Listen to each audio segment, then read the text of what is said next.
The metallic tang of coffee hit Jason Clark before he even stepped into the kitchen. His wife, Emily, stood by the sink, her silk robe catching the morning light like a warning. His stepfather, Roy, grinned too wide, stirring a mug like he'd just discovered kindness. Something was wrong. Jason, a 38-year-old data analyst from Seattle, had spent years honing his instincts, and today, his shot at a dream job with Nexus Solutions. They screamed betrayal. The air in their Capitol Hill home felt thick, not with the warmth of routine, but with a calculated stillness, like the pause before a storm. It was 7:45 a.m., the morning of the most important interview of his life. Director of Security at Nexus Solutions, a role he'd chased through night classes, weekend shifts, and 3 cross-state trips for preliminary talks. Emily, 36, had always played the supportive wife, but her encouragement came with a smirk Jason had mistaken for affection. Roy, 62, a gruff retiree who'd lingered in their lives since Jason's mother passed, rarely offered more than complaints. Yet here they were, a picture of domestic cheer, waiting for him in the kitchen like actors on a stage. "Big day, champ," Roy said, sliding a steaming mug across the counter. His voice was too smooth, his eyes glinting with something Jason couldn't place. "Your favorite, hazelnut, extra sweet, just how you like it." Emily tilted her head, her smile sharp. "That tie," she said, eyeing the charcoal gray one Jason had chosen. "You look like you're already running the place." Her tone carried a bite, like she was testing him. She'd picked that tie out years ago, back when they laughed together, back when trust wasn't a question. Jason forced a smile, his fingers brushing the mug's handle. The scent was off, too sweet, with an undercurrent he couldn't name. Not coffee, not hazelnut, but something chemical like a faint whiff of metal. "You two are up early," he said, sitting but not drinking. "Rehearsing for something?" Emily laughed, a short, brittle sound. "Always so paranoid, Jay. Maybe that's why this job's still out of reach." Her words cut, not because they stung, but because they were too precise, too practiced. She'd never cared much for his career. Tolerated it, sure, but never followed up on his late-night prep or the rejections that kept him awake. Today, though, she was different, watchful. Roy's grin faltered, just for a second, before he lifted his own mug. "Just coffee, son. Don't overthink it." He blew across the surface, casual, but his knuckles were white around the handle.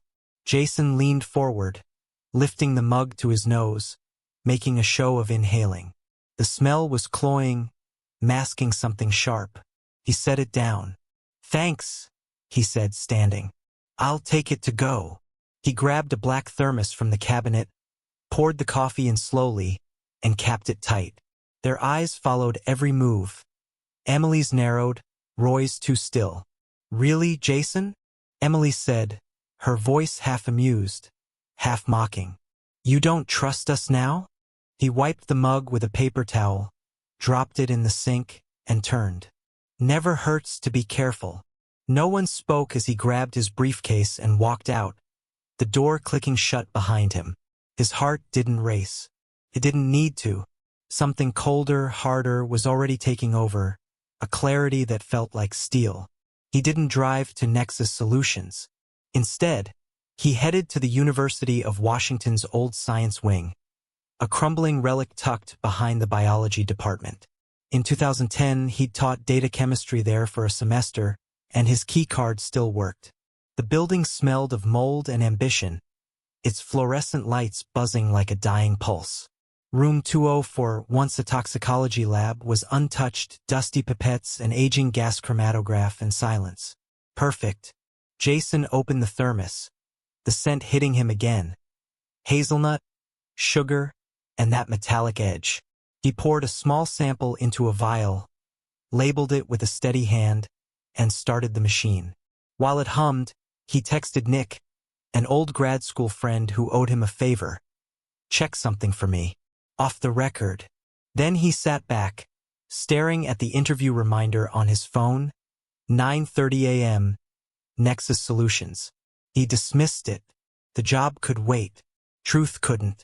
The lab's hum was a lifeline, steady and cold, as Jason Clark watched the gas chromatograph spit out its verdict. The screen flickered, lines spiking like a lie detector catching a traitor. He knew the coffee was tainted before the results confirmed it. A veterinary sedative, chlorpromazine, laced with a polyethylene glycol-based laxative. A cocktail meant to unravel him mid-interview, make him look weak, erratic, unfit for Nexus Solutions. His wife, Emily, and stepfather, Roy, hadn't just wanted him to fail. They'd engineered it. Jason's pulse stayed even. No shock, no rage. Just a quiet click in his mind, like a lock sliding into place. He snapped a photo of the results, then poured another sample, sealing it in a vial for backup. Evidence wasn't just power. It was survival. Back in 2010, teaching data chemistry, he'd learned one thing. Truth doesn't care about your feelings. It just waits to be found. And he was finding it. He left the University of Washington lab, the thermos tucked under his arm, and drove to a quiet diner on the edge of Seattle's Capitol Hill. The place smelled of grease and yesterday's coffee, but it was empty enough for what he needed. Sitting in a corner booth, he pulled out his phone and texted Nick again. Results are in. Need a second pair of eyes. Meet me at Rosie's Diner, 6 p.m. Nick, a chemist with a knack for discretion, had bailed Jason out of a data scandal back in grad school. If anyone could keep this quiet, it was him. While waiting, Jason opened his banking app. A hunch had been gnawing at him since Emily's too-sharp smile. Their joint account, the one holding 3 months' mortgage and the solar panel fund she'd insisted on, was nearly empty. $4.12. For transfers all from Emily's login, spread across the last 12 hours.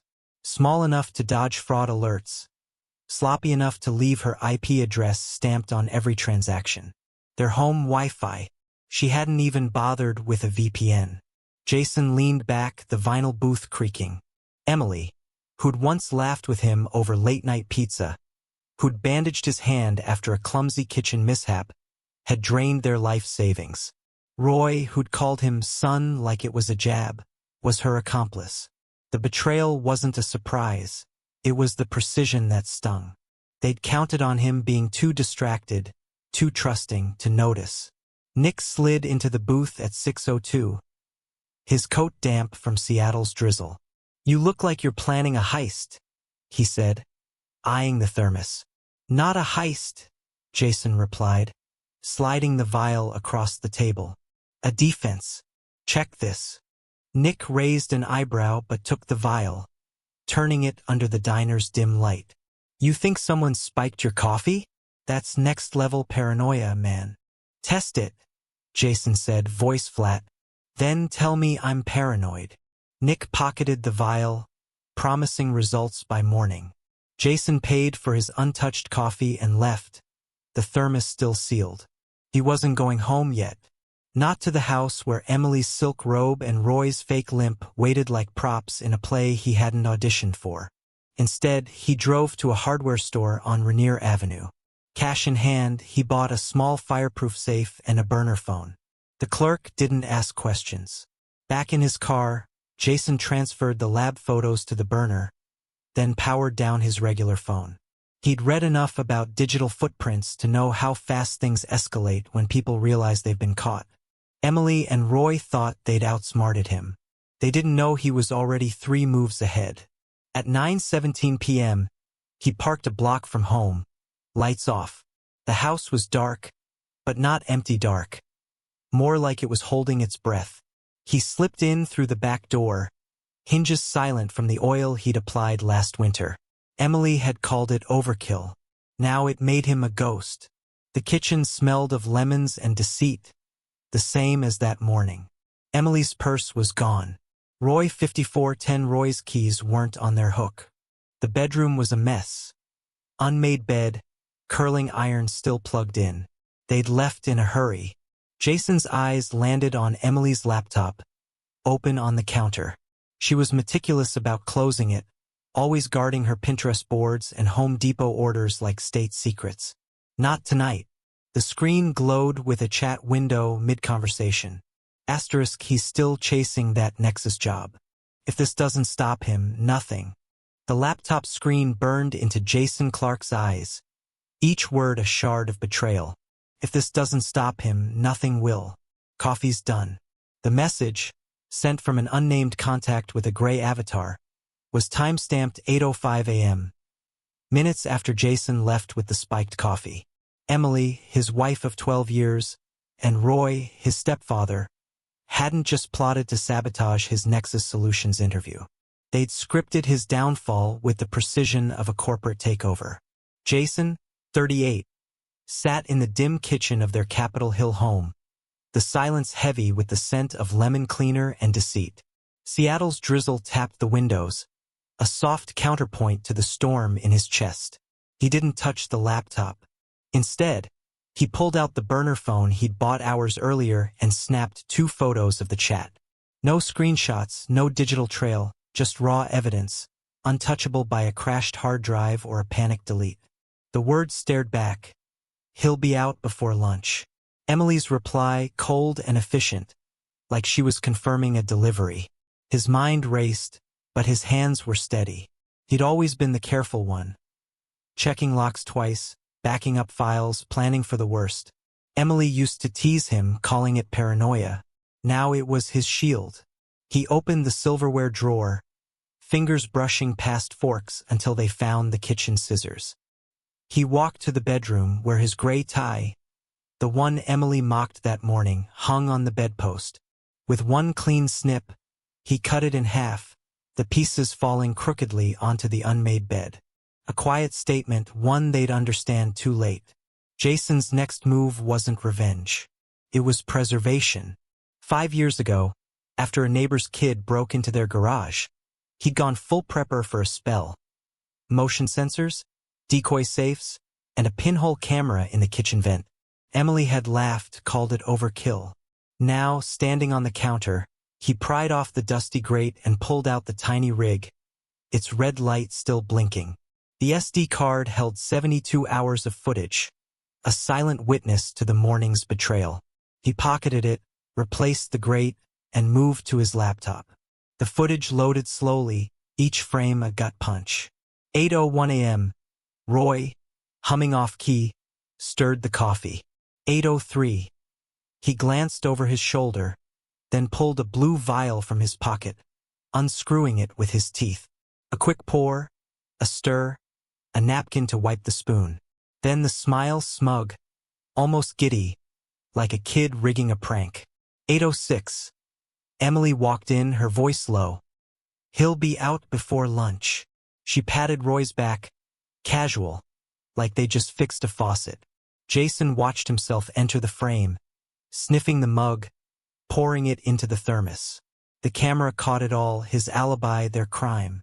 He copied the footage to a USB drive, then to the burner phone, and finally to a second USB, which he wrapped in an old sock and hid in his car's glove box.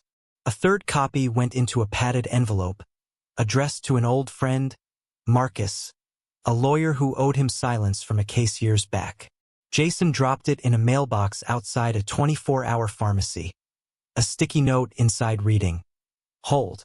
Don't watch unless I don't call by Friday. 3 copies, 3 layers of defense. Evidence only works if it outlives you." His phone buzzed. Nick, the chemist.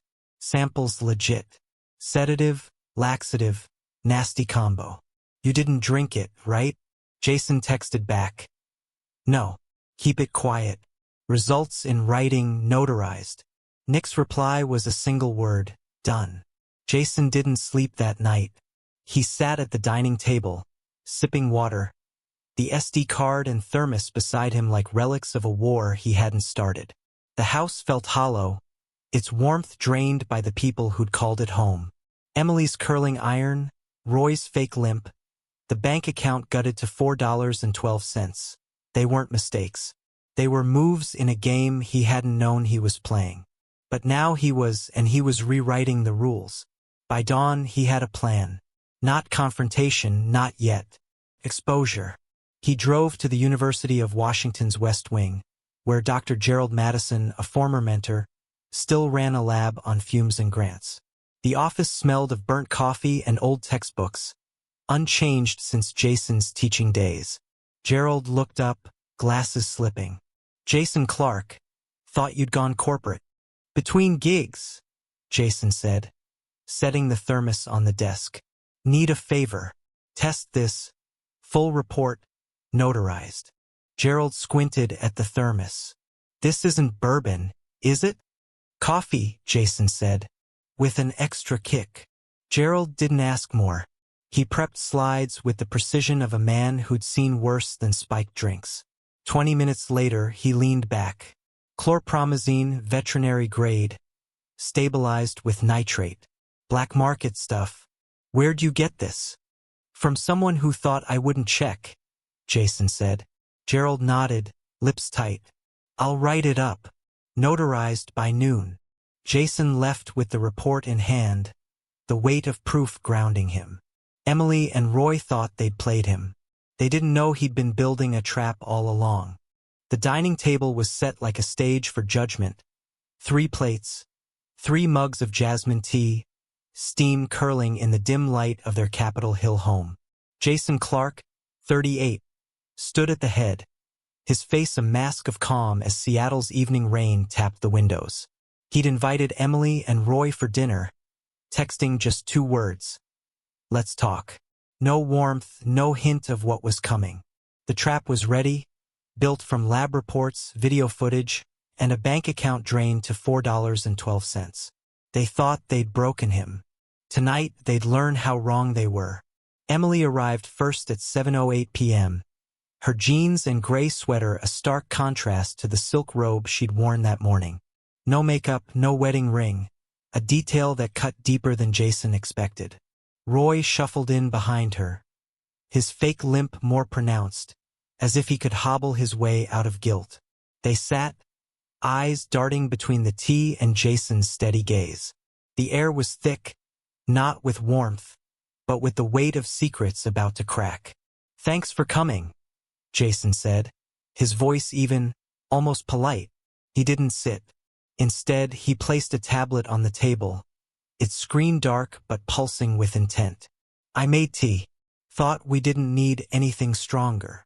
Roy snorted, sniffing his mug like he was the one who'd been poisoned. The irony was almost poetic. Emily's smile was tight, her fingers twitching. "What's this about, Jay?" she asked, her tone probing, like she was still trying to read a script he hadn't shared. Jason tapped the tablet. The screen lit up, and the kitchen footage played, no sound, just the damning truth. 8:03 a.m. Roy pouring a blue vial into the coffee, his glance nervous, his smile smug. 8:06. Emily whispering, "He'll be out before lunch." Her hand on Roy's back like they just won a bet. The video looped, each frame a nail in their coffin. Emily's face froze, her eyes wide, not with guilt but with recognition.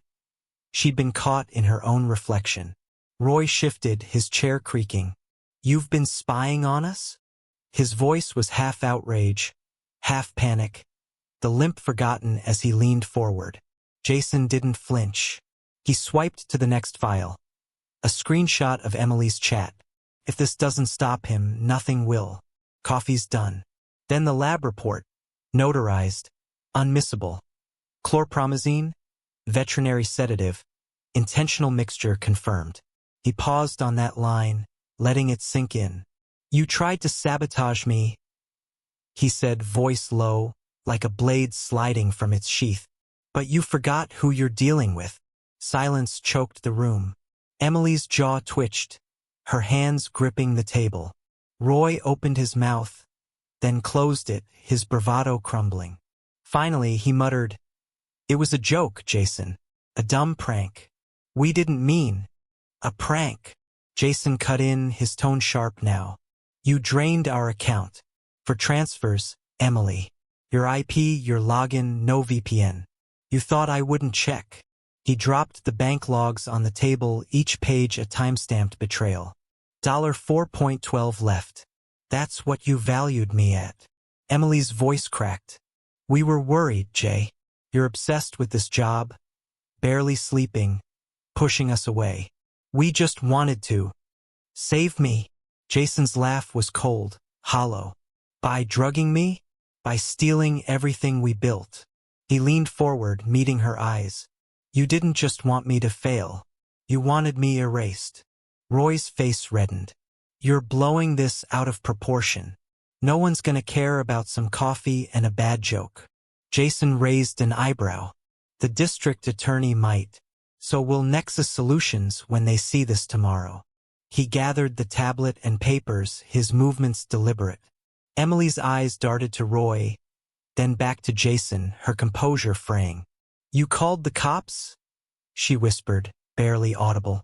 Not yet, Jason said, standing. But I'm done pretending. You wanted to play me? Game's over. He walked out, leaving the tea untouched, the silence louder than any slammed door.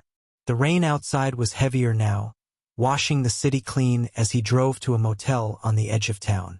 He didn't look back.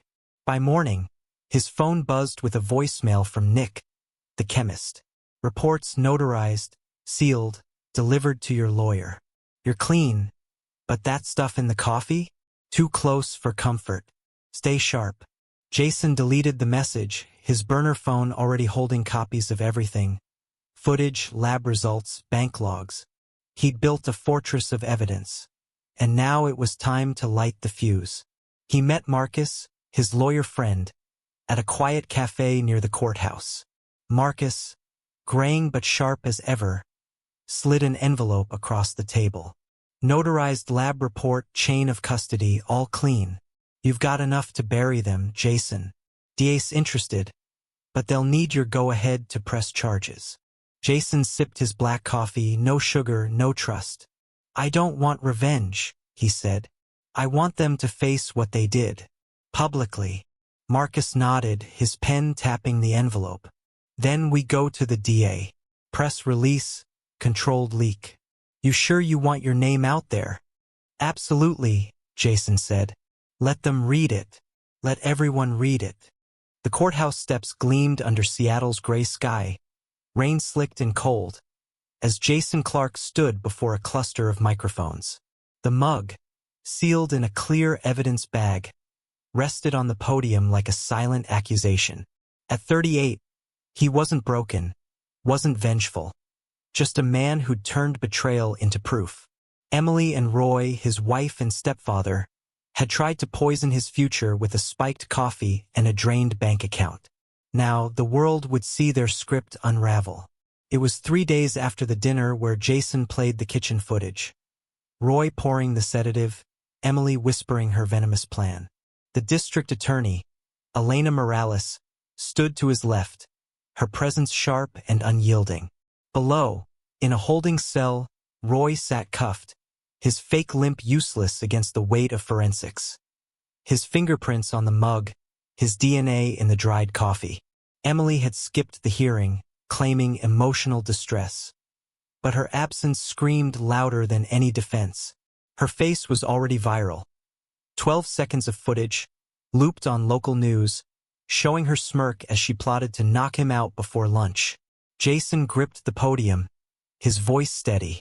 This isn't just a mug, he said, lifting the evidence bag. Cameras clicked, reporters leaned in. It's trust, or what's left when the people closest to you think they can break it.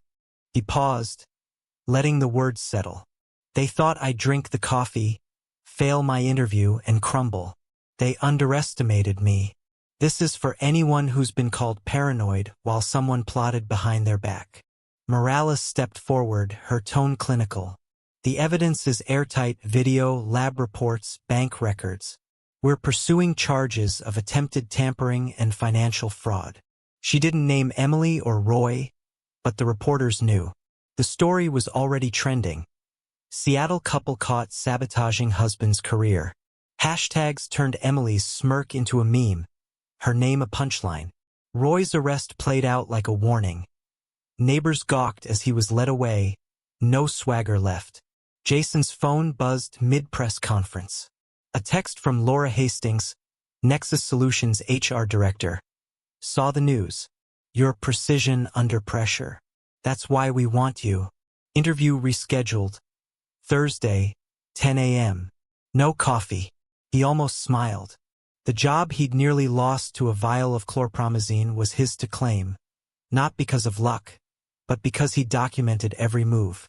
He stepped back, letting Morales field questions. A reporter shouted, "Mr. Clark, do you forgive them?" Jason met the man's eyes, his answer measured. "I forgive myself for trusting too long. That's enough." No platitudes, no tears, just truth. He walked down the steps, briefcase in hand, the rain washing away the weight of 12 years with Emily. Later, at a diner across town, Jason met Marcus, his lawyer. The TV above the counter replayed the news clip, muted but unmistakable. Marcus slid a folder across the table. Diaz moving fast. Roy's looking at a year, maybe 2. Emily's not off the hook. Bank fraud's a felony. You still want this public? Jason nodded. They wrote the story. I'm just publishing it. He drove to a new apartment that night, a small studio overlooking Puget Sound. The lease was in his name, paid from the secret account he'd set up weeks ago, safe from Emily's transfers. The space was bare, no photos, no ties, no ghosts. He opened his laptop, the Nexus Solutions offer letter glowing on the screen. Signed, accepted, starting Monday. The job wasn't just a win, it was a rebirth. The next morning, Jason stood on his balcony, the city waking below. His reflection in the glass was sharp, unburdened. Emily and Roy had tried to erase him with sugar and sedation. Instead, they'd handed him a spotlight. The mug, the footage, the lab reports, they weren't just evidence. They were his victory etched in data and timestamps. He sipped black coffee, no sweetener, and let the bitter warmth ground him. The world knew their recipe now, and he was done swallowing anyone's lies.